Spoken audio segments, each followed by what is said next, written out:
कलयुग सब युगों में बहुत खराब युग माना जाता है, पूज्यपाद उड़िया बाबा जी के वचन। परंतु बड़े बड़े ऋषि मुनि देवता प्रार्थना करते हैं भगवान से कि मुझे कलयुग में जन्म हो, क्योंकि कलयुग में केवल भगवान नाम जप से कम समय में ही भगवत प्राप्ति हो जाती है। कम समय, अब जैसे करदम जी भगवान की आराधना करें तो 10,000 वर्ष दोनों हाथ उठाकर एक दाहिने पैर के अंगूठे के बल खड़े होकर 10,000 वर्ष, और कलयुग में तो आयु ही 100 है, कोई बिरला आगे बढ़ा संयम से तो 125 वर्ष की कलयुग में पूर्ण आयु मानी गई है। 125 तो कोई बिरले पहुंचता है, 60-70 में राधे श्याम हो जाते हैं। अगर इस छोटी सी आयु में यदि हम नाम जप, नाम कीर्तन, भगवत कथा श्रवण करें तो इसी से भगवत प्राप्ति हो जाएगी। जहां 10-10 हजार वर्ष ऐसे कठोर तपस्या करने पर कहीं भगवान का साक्षात्कार होता था, तो कलयुग में बहुत कम समय पर, कम साधना, कम परिश्रम, नाम जप, नाम कीर्तन से ही भगवत प्राप्ति हो जाती है। बाबा कह रहे हैं जो बड़ी बड़ी यज्ञों के अनुष्ठान से फल प्राप्त होता है वो जप यज्ञ की बराबरी नहीं कर सकता। यज्ञानाम जप यज्ञोस्मि, भगवान कह रहे यज्ञों में सर्वश्रेष्ठ यज्ञ में जप यज्ञ हूं। और यज्ञों में तो ये देखना होता है कि यज्ञ करता सर्वांग पुष्ट होना चाहिए, पवित्र होना चाहिए, लेकिन नाम जप में पुरुष नपुंसक नारीवा जीव चराचर कोई, सर्व भाव भज कपट तज मोहि परम प्रिय सोए। कपट का त्याग करके जो भगवान का भजन करते हैं, चाहे जिस भाव से भजन करो, भगवान हमारे पिता हैं, भगवान हमारी माता हैं, भगवान हमारे मित्र हैं, भगवान हमारे पुत्र हैं, भगवान हमारे पति हैं, जिस भाव से चाहो, सर्व भाव भज कपट तज मोहि परम प्रिय सोए। इसलिए चाहे बालक हो, चाहे बूढ़ा हो, चाहे रोगी हो, चाहे स्त्री हो, चाहे कोई भी हो, भगवान नाम सबको परम पद प्रदान करने में समर्थ है। तो कलयुग में भगवान नाम, कलयुग केवल नाम आधारा, सुमिर सुमिर नर उतर ही पारा। मैं अपने अनुभव की बात कहता हूं कि इस कलयुग में भगवान नाम जप और ब्रह्मचर्य, ये दो से सब कुछ प्राप्त हो सकता है। पूज्यपाद उड़िया बाबा जी कहते हैं, मैं अपने अनुभव की बात कहता हूं, इस कलयुग में भगवान नाम जप और ब्रह्मचर्य, जितेंद्रियता, इससे सब कुछ प्राप्त हो जाएगा। तत्व ज्ञान कलयुग में प्राप्त करना बहुत कठिन है, पर नाम जापक को तत्व ज्ञान भी हो जाएगा।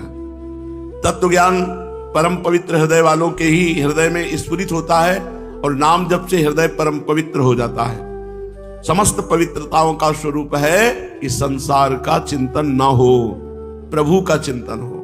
आपका हृदय पवित्र हो गया, इसकी पहचान अब संसार का चिंतन नहीं होता, अब प्रभु का चिंतन होता है। सबसे कठिन कार्य है भगवान नाम जप करना। बुद्धि को पवित्र करने वाला, तत्व ज्ञान प्राप्त कराने वाला, भगवत प्रेम प्रदान करने वाला और परम कल्याण करने वाला एकमात्र कलयुग में भगवान नाम है। जो पकड़ पाओ तो पकड़ लो, खूब राधा राधा राधा राधा जपो, इससे तुम्हारा सर्व प्रकार से मंगल हो जाएगा। जिस दिन हमारी जिह्वा पे नाम आया, उसी दिन नामी भगवान हमारे साथ हो गए। विश्वास करो, यदि मुख में नाम चल रहा है तो भगवान तुम्हारे साथ है। मुख में हो राम नाम, राम तेरे हाथ में, वो बंदे तू अकेला नहीं, राम तेरे साथ में। अगर नाम जप कर रहे तो भगवान तुम्हारे हाथ में हो। अखिल कोटि ब्रह्मांड नायक परात्पर प्रभु वश में हो जाते हैं उस नाम जापक के, जो एकमात्र भगवान के नाम का ही आश्रय लिए है। सुमिरि पवन सुत पावन नामू, अपने बस करि राखे रामू। राम कृष्ण हरि शिव नाम अनंत हैं, पर सब हमारे भगवान के नाम हैं और सब समान फल देने वाले हैं। जिनकी भगवान नाम में रुचि नहीं है, उनको जबरदस्ती नाम जपना चाहिए। पाप के कारण नाम में रुचि नहीं होती, इसलिए पहले रुचि में, आनंद में ये मन एकाग्रता से लगता है कि नहीं, इसमें नहीं फंसना चाहिए। रुचि है कि नहीं है, आनंद मिल रहा है कि नहीं मिल रहा है, एकाग्रता मन की है कि नहीं, ये सब बातें छोड़ो। आपको केवल संख्या पूरी करनी है। नवीन साधक को एक संख्या गुरु से निश्चित करा लेनी चाहिए। 51 माला, 61 माला, 21 माला, 31 माला। अब आपको केवल वो नौकरी पूरी करनी है, मुझे 31 माला पूरी करनी है, बस। आनंद आवे ना आवे, मन लगे न लगे, रुचि हो ना हो, अब हमको आज्ञा पालन करनी। तो आप कुछ दिन में देखेंगे नाम भगवान आपकी अरुचि को नष्ट कर देंगे, चंचलता को नष्ट कर देंगे, आपका मन एकाग्र होने लगेगा, नाम में रुचि आने लगेगी, और नाम में रुचि मन एकाग्र तो आनंद अपने आप आने लगेगा। अभ्यास करने वालों को नींद बहुत सताती है, ऐसे चाहे नींद ना आवे, लेकिन जहां जप में बैठोगे तहां जमुआई आने लगेगी, नींद आने लगेगी, चूक गए तो नींद में पहुंच गए। इस निद्रा रूपी दोष को जड़ से उखाड़ देना है, बाबा कह रहे हैं। ये तभी हो सकती जब भरपूर नींद लो। 5 घंटे सो, 24 घंटे में 5 घंटे बहुत ज्यादा हो जाते हैं। 6 घंटे 7 घंटे बहुत श्रम करने वाले के लिए, इसके ऊपर तो प्रमादी है, निंदनीय है जो 6-7 घंटे के ऊपर सोता है। ये 6-7 घंटे उनकी बात है जो बहुत परिश्रम करते हैं, दिन भर लगे रहते हैं। साधक को 5 घंटे पर्याप्त है, 5 से 5.5 घंटे नहीं होना चाहिए। अच्छे साधक तो 3 घंटे में अपना समय पूरा कर लेते हैं नींद का। जो नींद को समय दिया उसके अलावा फिर नींद को समय मत दीजिए, उससे लड़िए। नींद से लड़ा जाता है। अब ऐसा नहीं कि नींद हमें परास्त कर, नहीं, हम भगवान के अंश हैं, हम में अपार शक्ति है, हम जैसे चाहें वैसे इस नींद को ले। इससे लड़ा गया है नींद से, तो हमें सोने में अरुचि है। जैसे किसी को होता है ना कि आराम से लेटे, हमें नहीं, हमें एक अरुचि सी है। अगर लेटे भी तो चतुरासी जी निज मंत्र बस उसी में मन को लगाने की चेष्टा। जो भगवान में चित्त को जोड़े हुए हैं उनको साधारण शरीरधारियों की तरह ट्रीटमेंट नहीं किया जाता है। उनका अलग, तुम्हारी दवा अलग चलेगी, उनकी दवा अलग चल रही, राधा राधा राधा राधा। ये दवा सब दवाओं के ऊपर है। धन्वंतरी जी ने आयुर्वेद का शोध करके निकाला कि अच्युत कृष्ण गोविंद नाम में जो रोग निवारण की सामर्थ्य वो किसी औषधि में सामर्थ्य नहीं है। तो यदि हम अभ्यास करें तो रोग में भी, शोक में भी, समस्या में भी, विपत्ति में भी, हर परिस्थिति में नाम जप के द्वारा हम विजय प्राप्त कर सकते हैं। नाम जप नहीं तो माना शरीर उतना आपका चेष्टाहीन दिखाई देगा जब रोग का प्रभाव होगा, लेकिन आपकी चित्त वृत्ति चेष्टाहीन नहीं होगी, वो भगवत चिंतन परायण होगी। यही खास बात है। अगर चित्त चित्तचोर में लगा हुआ है तो फिर क्या परेशानी, और चित्त शरीर में लगा हुआ है तो स्वस्थ होते हुए भी जलते रहते हैं। भोग वासना, नाना प्रकार की कामना उनको सताती रहती है। तो ये प्रतिज्ञा करना चाहिए कि नाम जप के समय मुझे नींद नहीं लेनी। बड़ी मुश्किल से तो भगवान की कृपा से जप करने का अवसर मिलता है, और उसमें भी झटके मारोगे, सोओगे तो फिर कैसे बात चलेगी। सीधी मेरुदंड रहे, अभ्यास कर लो, सब बात बन जाएगी। जीवन में कभी कोई सुविधा स्वीकार नहीं की, कभी सुख स्वीकार नहीं किया, जीवन में नहीं स्वीकार किया। वह भी है भगवान की कृपा से, जितना जैसे चलता है वैसे। आज भी गीजर से नहीं नहाते, ठंडे पानी से। गंगा का नहाया हुआ शरीर है तो गीजर बीजर सुहाता थोड़ी है। शरीर सुख का इतना लालच बढ़ गया है। शरीर को एक जड़ वस्तु है, इसको बहुत सुंदर सुंदर साधनों में लगाइए, इसको जैसे चाहो वैसे रख लो, उससे ज्यादा इसको सुविधा मत दो, सुविधा मत दो। जब नींद पर कब्जे की बात आती है, जैसे सोते थे ना तो कंबल से डर लगता था, डर ये हमको नींद में सुला देगा, कभी कंबल नहीं होंगे पीछे के जीवन में।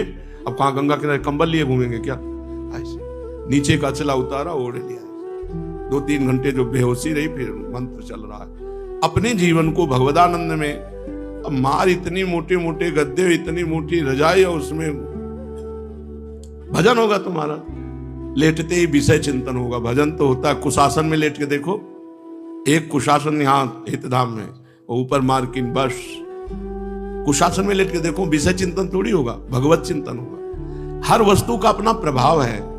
अब ऐसे ऐसे गद्दा चले हैं, इतने मोटे मोटे गद्दा, साधक तकिया और गद्दा और रजाई, साधक बिल्कुल विपरीत बात है। एक चटाई, बहुत वो झीना कंबल और हाथ की तकिया, आधा घंटे 2 घंटे 2.5 घंटे विश्राम, बैठ करके भजन। भजन के लिए जीवन एक अलग होता है भैया। नाम कीर्तन का अलग सुख, नाम जप का अलग सुख, भगवत कथा का अलग सुख, भगवत लीला चिंतन का अलग सुख, भगवत सेवा का अलग सुख, भक्तों की संग का अलग, ये आनंद होता है, भोगानंद थोड़ी होता है। तो इसीलिए कह रहे हैं बाबा कि अभ्यास जब आपका भजन का चल रहा हो, उस समय नींद को जड़ से उखाड़ के फेंक दो कि नींद ना आने पावे। समय से सो लो, और जो समय भजन का उसमें नींद ना आने पावे।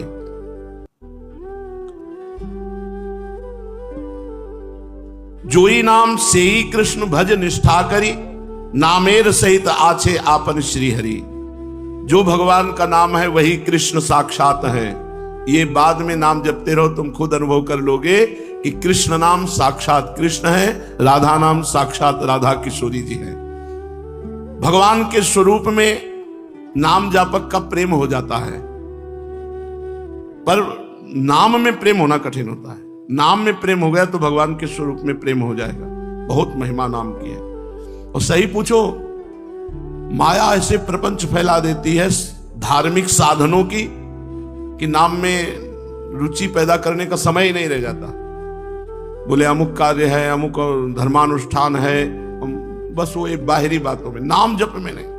सच्ची कहते हैं लाखों में कोई एक होगा जो नाम जप का नियम लिए होगा। लाखों साधन करने वालों में कोई एक होगा जो नाम जप का नियम लिए होगा। नहीं ऐसे ही समय बहता चला जा रहा है काल के प्रवाह में, ये करना है, वो करना है, ऐसा है, उस संगोष्ठी में जाना है, वहां ये कार्य कर। नाम जप अंदर से निरंतर चिंतन बहुत कठिन बात है।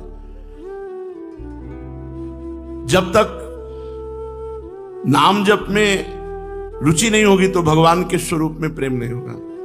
अपना यश कीर्ति प्रभाव इस पर चिंतन होता है। जिसने बहुत दिन तक गुरु की सेवा नहीं की उसे नाम में प्रेम नहीं हो सकता। असली में गुरु भक्त के ही हृदय में नाम प्रेम जागृत होता है। जिसने बहुत समय तक गुरु सेवा की हो तो उसे नाम प्रेम प्राप्त हो जाएगा और नाम से भगवान के स्वरूप की अनुभूति हो जाती है। नाम का स्मरण प्रेममय कर देता है। नाम का स्मरण किए बिना रहा न जाए, यही खास बात है। जब इष्ट नाम में प्रेम हो जाता है तो नाम लेने के साथ साथ आंसू बहने लगते हैं और एक बेहोशी सी आने लगती है। जब आंसू आने लगे और बेहोशी आने लगे नाम जप में, नाम जप का ही केवल होश रह गया और सब बेहोशी, तो समझना चाहिए अब नाम का नशा चढ़ रहा है। जैसे भगवान का भक्त स्मरण करता है, ऐसे भक्त का भगवान भजन करते हैं, भगवान स्मरण करते हैं। देखो, एक और श्री किशोरी जी कृष्ण कृष्ण कृष्ण, तो दूसरी ओर श्री कृष्ण राधा राधा राधा, ऐसा रखते हैं। पूज्य बाबा कह रहे हैं। इससे निश्चय होता है कि यदि आप भगवान का स्मरण करेंगे तो भगवान आपका स्मरण करेंगे। और जब बिसरी हो ना बिसारी हो, ये स्थिति आ गई तो अब दूसरे की कोई बात ही नहीं रह गई, केवल भगवदानंद। चलते हैं श्रीमद् भागवत महापुराण। प्रसंग चल रहा है मिथिलाधिपति विदेहराज जनक जी महाराज नौ योगीश्वरों से प्रश्न करते हैं।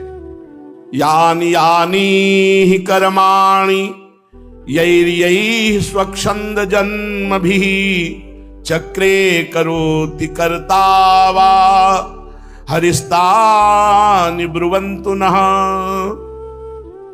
राजा निमि ने पूछा, महाराज नौ योगीश्वरों, भगवान स्वतंत्रता से अपने भक्तों की भक्ति के बस होकर, अपने भक्तों की भक्ति के बस होकर अनेकों प्रकार के अवतार ग्रहण करते हैं, अनेकों लीलाएं करते हैं। आप लोग कृपा करके भगवान की उन लीलाओं का वर्णन कीजिए जो वे अब तक कर चुके हैं, कर रहे हैं या आगे करेंगे। द्रुमिल जी महाराज 7वें योगीश्वर बोले, यो वानन्तस्य गुणानन्ता ननु क्रमिष्यन् सतु बाल बुद्धि रजांसि भूमेर्गणयेत् कथंचित् कालेन नैवाखिल शक्ति धाम्नः। महाराज विदेहराज भगवान अनंत हैं और भगवान के गुण भी अनंत हैं। जो ये सोचता है कि मैं भगवान के गुणों का पार पा जाऊंगा, या वो मूर्ख है या बाल बुद्धि, वो अभी बालक बुद्धि है। यह तो संभव है कि कोई किसी प्रकार से पृथ्वी के धूल कणों को गिन ले, असंभव है पर ऐसा हो सकता है, कोई कर ले। भला धूल कणों को कैसे कोई गिन सकता है? परंतु समस्त शक्तियों के आश्रय भगवान के अनंत गुणों का कोई कभी भी किसी भी प्रकार से पार नहीं पा सकता। भगवान ने अपने आप को पृथ्वी के रूप में, देखो पृथ्वी भी भगवान बने, जल भी भगवान बने, अग्नि भी भगवान बने, वायु भी भगवान बने हैं, आकाश भी भगवान है। सबसे पहले भगवान ने अपने को इन 5 भूतों के रूप में रचा और अपने आप से अपने आप में सृष्टि की है, किसी दूसरे की नहीं। ये आप स्वयं ही बने हुए हैं, पृथ्वी, जल, अग्नि, वायु, आकाश। जब इनके द्वारा विराट शरीर ब्रह्मांड का निर्माण करके उसमें लीला से प्रभु अंतर्यामी रूप से प्रवेश करते हैं, भोक्ता रूप से नहीं, क्योंकि भोक्ता तो अपने पुण्यों के फलस्वरूप देहाभिमानी जीव कहा जाता है। तो जो अंतर्यामी रूप से प्रभु विराजमान रहते हैं उनको नारायण कहते हैं। वो आदिदेव नारायण पुरुष नाम से, यही भगवान का पहला अवतार है। भगवान पंचभूतों के रूप में, फिर उनमें लीला से अपने अंश अंतर्यामी रूप से प्रवेश करते हैं, उन्हें आदिदेव नारायण को पुरुष कहते हैं। यही भगवान का पहला पुरुषावतार है। उन्हीं के इस विराट ब्रह्मांड शरीर में तीनों लोक स्थित है। उन्हीं की इंद्रियों से समस्त देहधारियों की ज्ञानेंद्रियां और कर्मेंद्रियां बनी हैं।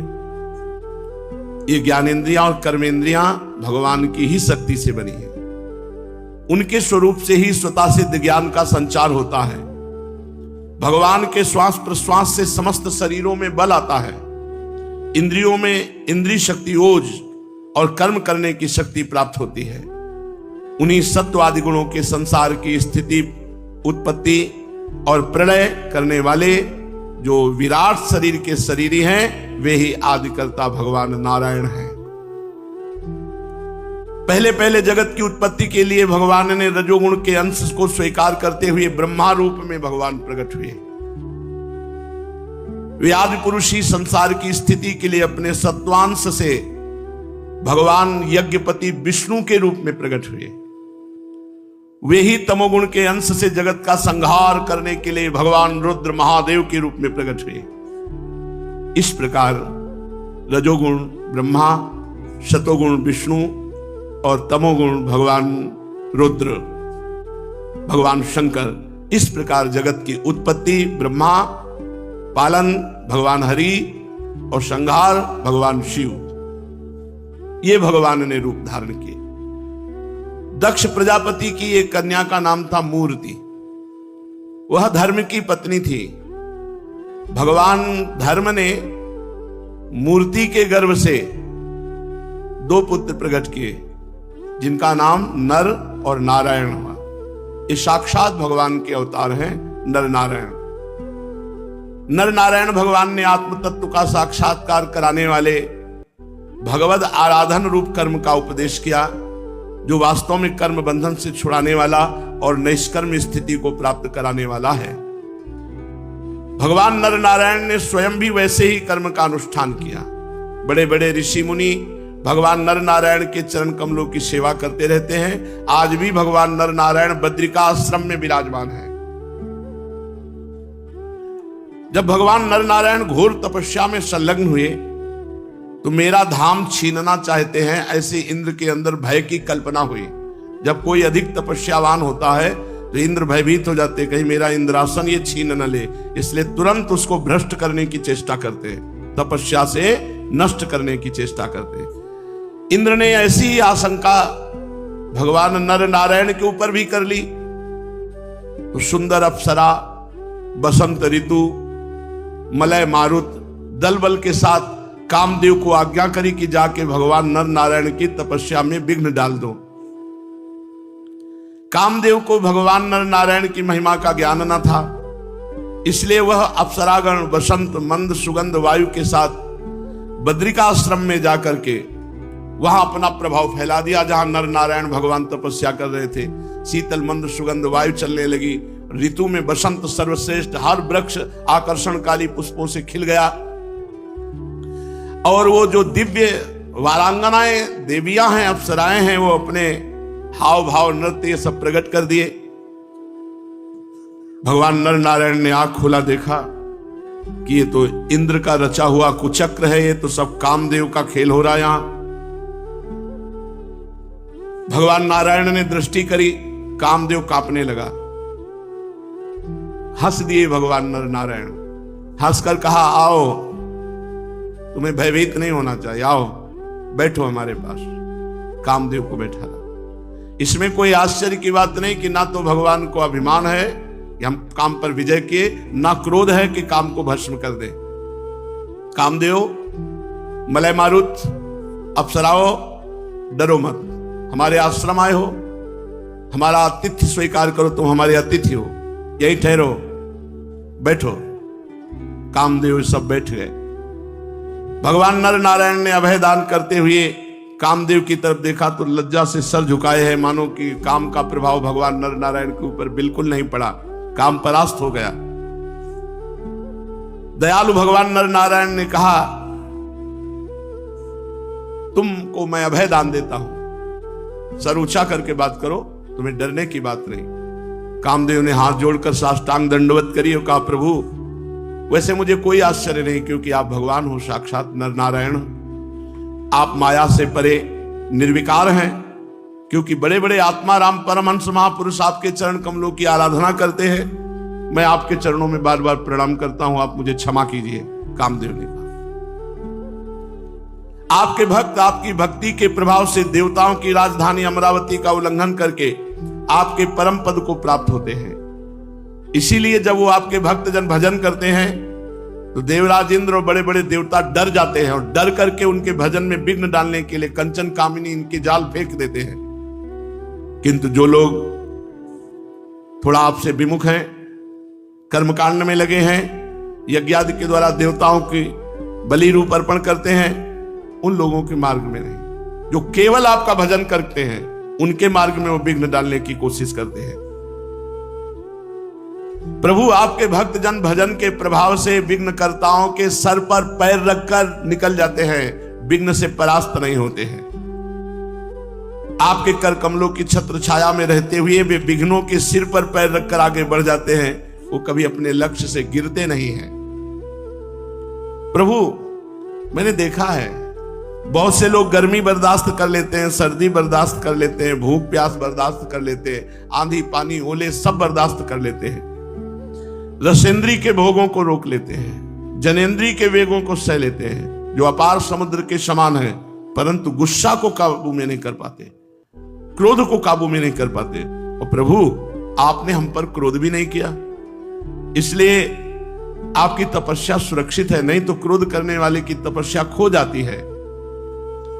जब कामदेव, बसंत और देवियों ने इस प्रकार स्तुति की तो सर्व समर्थ भगवान ने कहा, हम आपको एक भेंट देते हैं, और अपनी जांग पर ऐसे स्त्री की आकृति बनाई। से ही उर्वशी अप्सरा का प्रादुर्भाव हुआ। उर्वशी अप्सरा का प्रादुर्भाव भगवान की जांग से हुआ। अद्भुत रूप लावण्य ऐसा कि स्वयं कामदेव मोहित हो गए। जब देवराज इंद्र के द्वारा भेजे हुए काम मलय मारुत बसंत ने देखा इतनी रूपवती, तो जितनी अप्सराएं थी कामदेव थे सब मोहित हो गए देवी उर्वशी को देखकर। भगवान की अभी अभी जंघा से प्रादुर्भाव हुआ देवी उर्वशी का। इतनी सुगंध थी कि सबके चेहरे फीके पड़ गए, सब श्रीहीन हो गए। वो तेजस्वी सुगंध वाली अप्सरा उर्वशी। अब कामदेव का सिर झुक गया। देव देवेश भगवान नारायण हंसते हुए उनसे बोले, तुम लोग इनको ले जाओ, ये तुम्हारे स्वर्ग की शोभा बढ़ाने वाले होंगे, और देवराज इंद्र को बता दो कि तुम्हारे यहां की अप्सराओं से हम गिरने वाले नहीं। ये देव हमारी अप्सरा ले जाओ और देवलोक की शोभा बढ़ाएगी। देवराज इंद्र के अनुचरों ने जो आज्ञा कहकर भगवान के आदेश को स्वीकार किया और नमस्कार किया। फिर उनके द्वारा बनाई हुई स्त्रियों में से श्रेष्ठ अप्सरा उर्वशी को आगे करके स्वर्ग लोक गए। वहां पहुंचकर उन्होंने इंद्र को नमस्कार किया।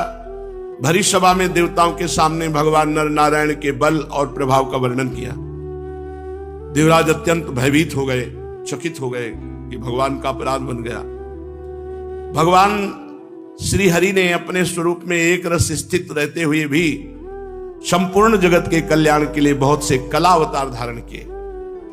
हे विदेह राज जनक, भगवान ने सनकादिकों को उपदेश करने के लिए हंस अवतार धारण किया।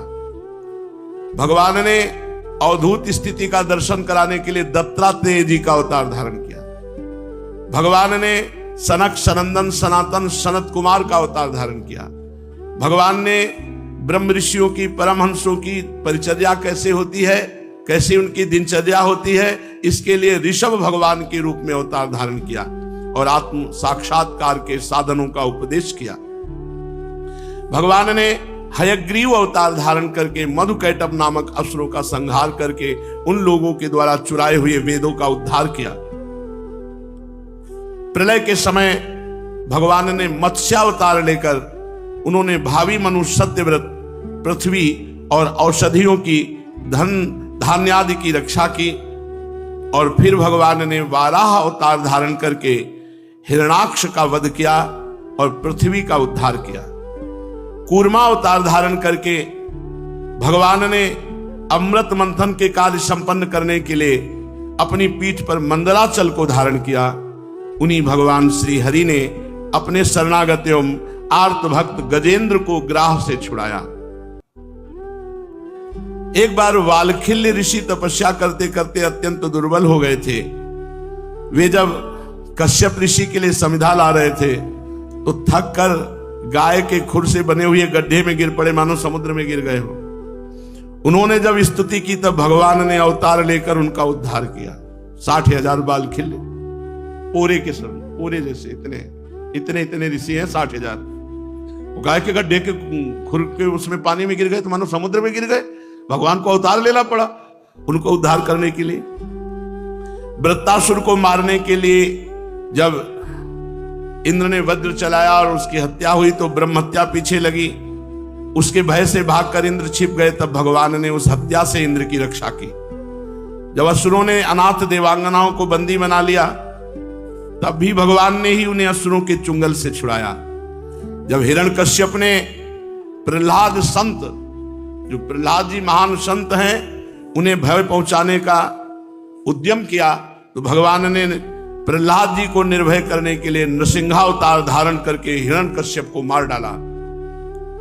भगवान ने देवताओं की रक्षा के लिए देवासुर संग्राम में दैत्यपतियों का वध किया और विभिन्न मनवंतरों में अपनी शक्ति से अनेकों कलावतार धारण करके त्रिभुवन की रक्षा की। उन्हीं भगवान ने वामन अवतार धारण करके याचना के बहाने इस पृथ्वी को दैत्यराज बलि से छीन लिया और अदिति नंदन देवताओं को दे दिया। उन्हीं भगवान ने परशुराम अवतार धारण करके पृथ्वी को 21 बार जो दुष्ट स्वभाव वाले क्षत्रिय थे उनसे विहीन किया। परशुराम जी तो है वंश का प्रलय करने के लिए मानो भृगु वंश में अग्नि रूप से ही अवतीर्ण हुए थे। उन्हीं भगवान ने रामावतार धारण किया। रामावतार में समुद्र पर पुल बांधा, रावण और उसकी राजधानी लंका को मिटिया मेट कर दिया। उनकी कीर्ति समस्त लोगों के मल को नष्ट करने वाली है। सीतापति भगवान राम सदा सदा सर्वत्र विजयी ही विजयी है।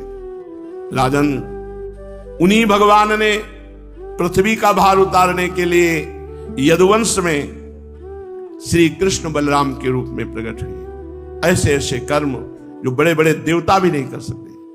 फिर आगे चलकर भगवान ही बुद्ध के रूप में प्रकट होंगे और यज्ञ के अनाधिकारियों को यज्ञ करते देखकर अनेक प्रकार के तर्क वितर्कों से मोहित कर लेंगे। बुद्धावतार के बाद कलयुग के अंत में भगवान का कल की अवतार होगा जो नीच राजाओं का वध करेंगे। महाबाहु विदेहराज, भगवान की कीर्ति अनंत है। महात्माओं ने जगतपति भगवान के ऐसे ऐसे अनेकों जन्म और कर्मों का प्रचुरता से गान किया है। अब राजा निमि ने पूछा, भगवंतम हरिम प्रायो न भजन्त्यात्मवित्तमाः तेषाम शांत कामानां का निष्ठा विजितात्मनां। हे योगीश्वरों, आप लोग तो श्रेष्ठ आत्मज्ञानी और भगवान के परम भक्त हैं। अब कृपा करके बतलाइए, बहुत सुंदर प्रश्न है, जिनकी कामनाएं शांत नहीं हुई हैं, लौकिक पारलौकिक भोगों की जिनकी लालसा मिटी नहीं है, मन और इंद्रियां भी जिनके वश में नहीं है और भगवान का भजन भी नहीं करते, ऐसे लोगों की क्या गति होगी? जिनका भजन में प्रवेश नहीं, मन इंद्रियां विषयों में लगी हुई है, लोक परलोक के सब भोगों की लालसा है, ऐसे लोगों की क्या गति होगी। अब 8वें योगीश्वर तमस जी ने कहा, राजन, उन्हीं की जांघों से गृहस्थाश्रम, हृदय से ब्रह्मचर्याश्रम, वक्षास्थल से वानप्रस्थाश्रम और मस्तक से संन्यासाश्रम, ये 4 वर्ण और 4 आश्रम प्रकट हुए हैं। इन चारों वर्णों और चारों आश्रमों के जन्मदाता स्वयं भगवान ही हैं। वही इनके जन्मदाता हैं, वही इनके स्वामी हैं, नियंता हैं और आत्मा भी है। इसलिए इन वर्ण और आश्रमों में रहने वाला जो मनुष्य भगवान का भजन नहीं करता, बल्कि उल्टा भगवान का अनादर करता है, वो अपने स्थान, वर्ण, आश्रम और मनुष्य योनि से भी च्युत हो जाता है, उसका अधःपतन हो जाता है। बहुत सी स्त्रियां और भी मनुष्य ये भगवान की कथा और नाम कीर्तन से दूर हो गए हैं, इनको इसकी महिमा ही नहीं पता है। इसलिए आप जैसे भगवत भक्तों की दया के पात्र हैं, आप लोगों को चाहिए, आप राजा हैं, आप ऐसी व्यवस्था कीजिए कि सबको कथा सुनने को मिले, सब कोई नाम जप करे, सबका नाम कीर्तन में रुचि हो, ऐसी व्यवस्था कीजिए। राजा अगर धार्मिक हो तो प्रजा को धर्म में लगाने में देर नहीं लगती।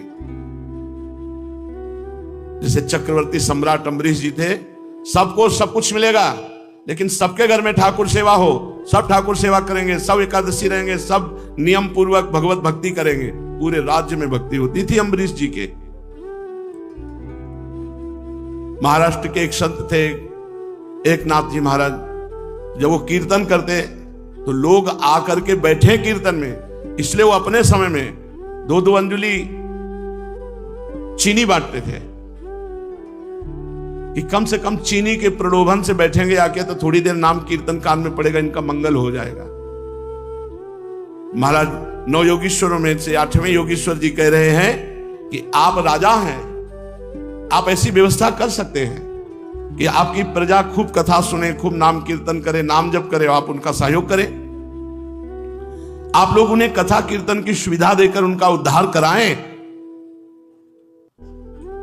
जो 4 वर्ण हैं ये भगवान के रचे हुए हैं और ये भगवान के चरणों के निकट हैं।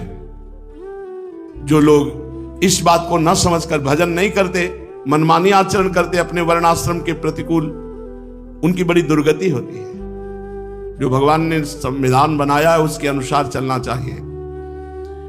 इन मूर्ख कर्म का रहस्य मालूम नहीं, मूर्ख होने पर भी वे अपने को पंडित मानते हैं और अभिमान में अकड़े रहते हैं। वे मीठी मीठी बातों में भूल जाते हैं, केवल वस्तु शून्य शब्द माधुरी के मोह में पड़कर चटकीली भड़कीली बातें कहकर। भगवान चातुर्वर्णम मया सृष्टा गुणकर्म विभागशा। यदि हम अपने धर्म का पालन करेंगे तो हमारा धर्म ही हमको श्रेष्ठ बना देगा। स्वधर्मो निधनो श्रेया पर धर्मो भयावहा। अपना छोटा धर्म हमें बड़ा बना देगा, लेकिन दूसरे का बड़ा धर्म हमें गिरा देगा। हमें अपने धर्म से चलना चाहिए। धर्म कोई परिवर्तन करने वाली चीज है क्या? धर्म को ये थोड़ी कि आज हम इस धर्म के तो उस धर्म में चले जाएंगे। नरक जाने का रास्ता पुष्ट कर। अपने धर्म में स्वधर्मो निधनो श्रेया पर धर्मो भयावहा, भगवान के वचन है। तो लोग मीठी मीठी बातों में भूल जाते हैं, मानते हैं भगवान को ही अंग्रेजी में गॉड कहते हैं, हिंदी में भगवान कहते हैं। भजन करो, भजन के लिए मार्ग है, चाहे जितने जो भी मार्ग। पाखंड की वृद्धि हो रही, खुली बात है, कोई बोलने वाला नहीं ना। पाखंड की वृद्धि, क्योंकि अपने से मतलब नहीं तो हमारे ऊपर चढ़ाई हो जाएगी, चढ़ाई हो जाएगी। डर करके धर्म का पालन नहीं होता। कोई भी धर्म सुलझ करके किसी भी धर्म में देखो, हमारे श्री भगवान जय को प्राप्त है। और भगवान से विमुख फिर तो और सब नाटक होता है, माया का नाटक होता है, सब नाटकबाजी, केवल वासनाओं की पूर्ति के लिए।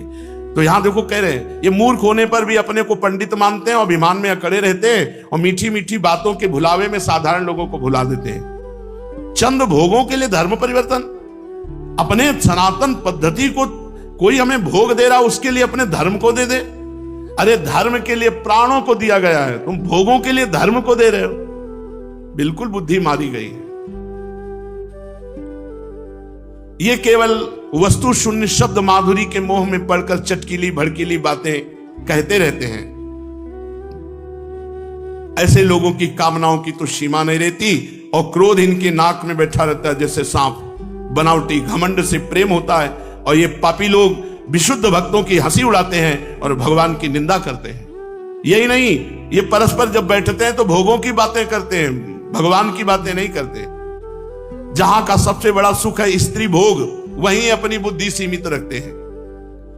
यदि ये लोग कुछ करते भी हैं तो शास्त्र का उल्लंघन करके करते हैं, मनमानी आचरण। ये कर्म का रहस्य न जानने वाले अपनी जीव की संतुष्टता के लिए पशुओं को बलि देते हैं, अपनी जीव की संतुष्टता के लिए। एक हमको दिखाया कि एक बकरी को जिंदा ऐसे पहले बड़ी आग का ऐसे पुंज और उसमें डाल दिया, जिंदा बकरी, बलवान बकरी ऐसे डाल दिया और वो फिर निकल के भगी जलती हुई, फिर उसे मार मार। ऐसे ही भगवान जलाते हैं। फिर बंद कार में आग लग गई, अवश्य में वो भोक्तव्यम कृतम कर्म। बंद कर दे रे मछली और मुर्गा खाने वालों, मछली मुर्गा जैसे तुम खा रहे हो ऐसे तुम्हें खाया जाएगा, पक्का समझ लो। और तुम्हारे शरीरों की ऐसी दुर्दशाएं होंगी, चाहे देख लेना, अभी नहीं तो अगले जन्म में देख लेना, क्योंकि तुम अविनाशी हो, शरीर छूटने वाले हैं, कपड़े बदलते रहेंगे, तुम्हें भोग भोगना पड़ेगा। ये लोग अपने जवान को संतुष्ट करने के लिए पशुओं की हत्या करते हैं और मांस खाते हैं। धन, वैभव, कुलीनता, विद्या, दान, सौंदर्य, बल, ये घमंडी लोग इससे अंधे होकर भगवत प्रेमी संतों का और ईश्वर का अपमान करते हैं। राजन, वेदों ने बार बार दोहराया है कि भगवान आकाश के समान नित्य निरंतर समस्त शरीरधारियों में स्थित है, पर ये लोग नहीं सुनते हैं। लोग ये बड़े बड़े मनोरथों की बातें करते हैं, कहते सुनते रहते हैं। संसार में ये केवल इतना ही जानते हैं, खुला लिखा है, मैथुन, स्त्री सहवास, मांस खाना, मद्य, शराब पीना, इसकी तरफ इनकी प्रवृत्ति रहती है। उस प्रवृत्ति को अपने यहां धर्म शासन में बांधा गया है। जब तक ब्याह ना हो तब तक ब्रह्मचर्य से रहो, फिर विवाह हो गया तो अपने पति से अनुराग करते हुए या पत्नी से अनुराग करते हुए गृहस्थ आश्रम के अनुसार चलो। श्रोत्रामणि में यज्ञ के द्वारा ही सेवन की व्यवस्था दी गई है। उच्छृंखल प्रवृत्ति के लोग ये शास्त्रों के अभिप्राय को नहीं समझते हैं। धन का एकमात्र फल है धर्म, धर्म का एकमात्र फल है तत्वज्ञान, तत्वज्ञान का फल है अपरोक्ष अनुभूति, परम शांति, परम सुख। कितने खेद की बात है कि ये सब धन का प्रयोग करते हैं भोगों के लिए और ये नहीं समझते जिस शरीर को हम पुष्ट कर रहे हैं वो शरीर मृत्यु का शिकार है और मृत्यु किसी भी प्रकार से टाली नहीं जा सकती।